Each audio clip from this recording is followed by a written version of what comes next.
Across the country, most coffee cooperatives are limited to growing of coffee, harvesting from the field, drying and storage. Dukunde Coffee Cooperative, located in Gakenke district, is one of the first few cooperatives to consider drying coffee before sending it to the international market. It is an activity that the management of the cooperative says is adding value to their coffee because the price of washed coffee is higher.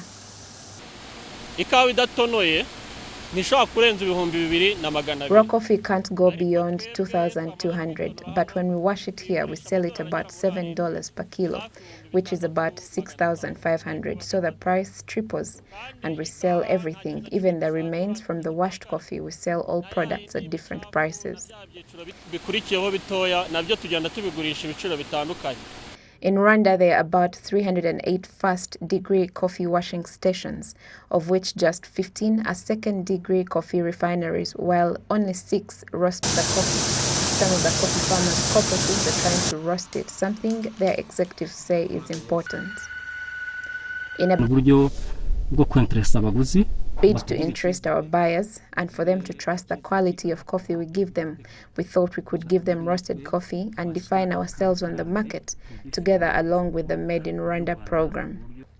Statistics from the National Agriculture Export Development Board show that last year, 22,000 tons of raw coffee were exported to the international market, generating more than $66.6 million, equivalent to 65 billion Rwanda francs, while 26 tons of roasted coffee exports generated $218,000, equivalent to more than 215 million Rwanda francs.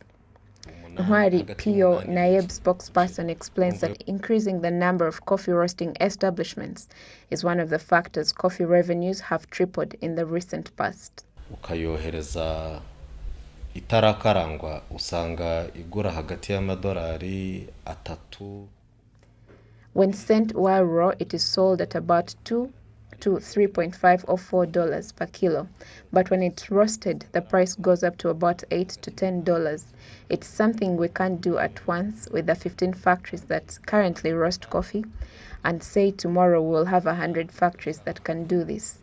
That is why we're calling upon investors and entrepreneurs to invest in roasting coffee to increase the value addition. Muri iyo value addition, muri uko kongera ubwiza bw'umusaruro. From January to July this year, 16.8 tons of roasted coffee were exported to international markets and generated $139,000, while 5,000 tons of raw coffee were exported and generated $13.2 million.